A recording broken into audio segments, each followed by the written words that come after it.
Dans toutes les installations électriques, qu'elles soient petites, grandes ou moins grandes, il y a au départ un monsieur très important, mais assez discret. C'est le compteur électrique.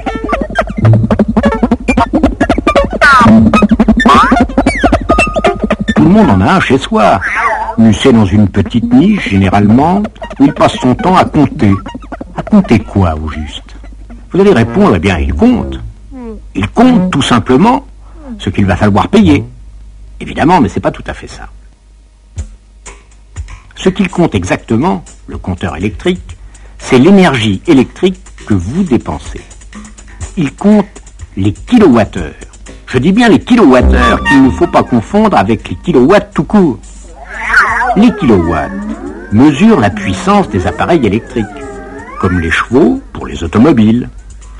On sait bien que si on a un moteur pas très puissant, et un autre, beaucoup plus puissant, qui marche à plein régime pendant 1 heure, il y en a un qui aura brûlé beaucoup plus de carburant que l'autre, beaucoup plus d'énergie.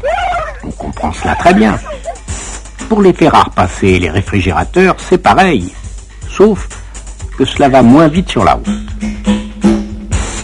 L'énergie dépensée est égale à la puissance multipliée par le temps.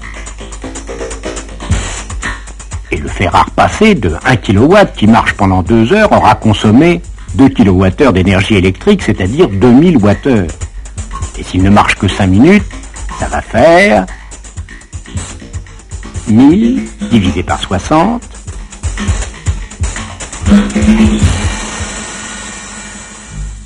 Donc notre charmant compteur mesure les wattheures et les kilowattheures de la même façon que sa copine, la pompe à essence, mesure les décilitres et les litres. Mais entre le réfrigérateur de 500 watts qui marche 8 minutes et demie et qui s'arrête, les lampes qui s'allument et qui s'éteignent, la sonnette de la porte qui marche 3 secondes, etc., on pourrait se demander comment il fait pour s'y retrouver, le pauvre. Il faut qu'il y ait un ordinateur à l'intérieur. Si on le démontait, on trouverait des bobinages, une roue, des petits engrenages d'horlogerie, et ma foi, on ne serait pas plus avancé pour autant. Il vaut mieux faire un dessin.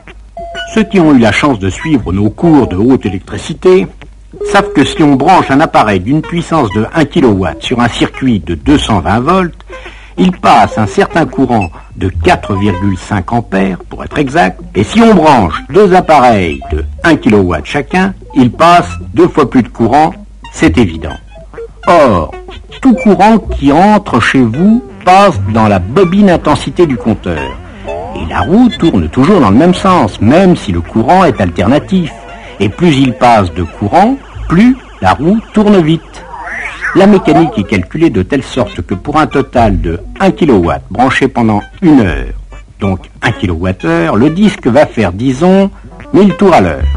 Pour 2 kWh, il en fera 2000, etc. De là, il n'est pas compliqué de comprendre que un tour de disque représente 1 Wh d'énergie dépensée. Remarquez, ce n'était pas la peine de le démonter pour savoir cela. Parce que le calibrage, qui varie d'ailleurs selon les compteurs, est écrit dessus quelque part. De sorte que, si cela vous amuse, vous pouvez vérifier. Il vous suffit de rester pendant 4 mois à compter les tours. Après, vous faites le calcul. 45 859 tours multipliés par 1,45 Wh par tour égale...